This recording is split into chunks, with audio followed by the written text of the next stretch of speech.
Hello guys, welcome back to my channel. আজ নিয়ে চলে এসেছি তোমাদের সামনে বাঁধাকপির একটা দুর্দান্ত রেসিপি।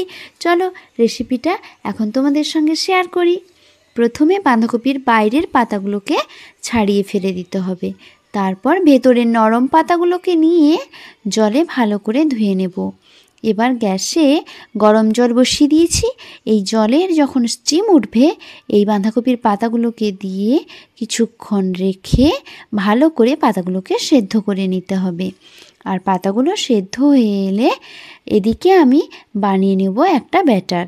ব্যাটারের জন্য নিয়ে নেব বেসন, লবণ, হলুদ আর সামান্য লঙ্কার গুঁড়ো। এইটা দিয়ে ভালো করে ব্যাটারটা জল দিয়ে মাখিয়ে মাখিয়ে স্মুথ একটা পেস্ট বানিয়ে নিয়েছি।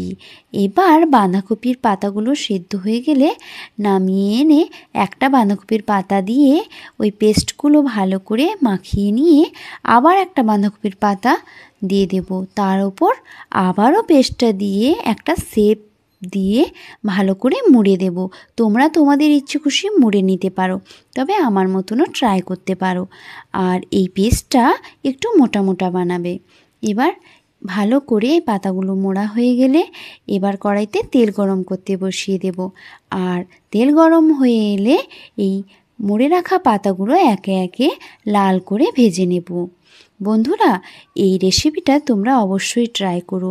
খাওয়ার সময় কিন্তু মনে হবে মাছ খাচ্ছি না মাংস খাচ্ছি, বাঁধাকপির কথা মনেই আসবে না। সত্যি খুব অসাধারণ টেস্ট হয়েছিল। তোমরা প্লিজ ট্রাই করো, আর কেমন লাগলো আমাকে কমেন্ট করে জানিও। দেখো, এদিকে আমার বাঁধাকপিগুলো ভালো করে লাল লাল করে ভাজা হয়ে গেছে। এবার আমি নামিয়ে নিচ্ছি। এবার এই রান্নার জন্য গ্রেভিটা বানিয়ে নেব। প্রথমে কড়াইতে তেল দিয়ে তেলটা গরম হয়ে এলে দিয়ে দেব পেঁয়াজ কুচোনো। পেঁয়াজটাকে ভালো করে লাল লাল করে ভেজে নেব। আর পেঁয়াজটা ভাজা হয়ে এলে এবার দিয়ে দেব রসুন বাটা। রসুন বাটাটা আরেকটু তেলে ভালো করে কষিয়ে নেব। কষিয়ে নেওয়ার পরে রসুনের পরে মশলা দিয়ে দেব হলুদ আর লঙ্কার গুঁড়ো। এই হলুদ আর লঙ্কার গুঁড়ো ভালো করে তেলে কষিয়ে সামান্য জল দিয়ে একটা কালার করে নেব। এবার দিয়ে দিচ্ছি আদা বাটা আর দিয়ে দেব টমেটো কুচোনো। একটু সামান্য লবণ দিয়ে ভালো করে টমেটোটা গলিয়ে গ্রেভিটাকে কষতে থাকবো। একটু জল শুকিয়ে গেলে এই গ্রেভিটা আবারও সামান্য জল দিয়ে ভালো করে কষিয়ে কষিয়ে গ্রেভিটা রেডি করতে হবে। গ্রেভিটা রেডি হয়ে এলে দিয়ে দেব জিরে বাটা। জিরে বাটাটাকে ভালো করে মশলার সঙ্গে কষিয়ে নিয়ে এবার সামান্য জল দিয়ে ভালো করে এবার আরেকটু কষিয়ে নিচ্ছি। এবার কষানো হয়ে গেলে দিয়ে দেব ফেটিয়ে রাখা টক দই। টক দই সত্যিই রান্নার স্বাদটাকে একটা অপূর্ব স্বাদ নিয়ে আসবে। তোমরা প্লিজ আমার এই রেসিপিটা ট্রাই করো, আর কেমন লাগলো কমেন্ট বক্সে জানিও। এবার গ্রেভিটা আমার রেডি হয়ে গেছে, দিয়ে দেব জল।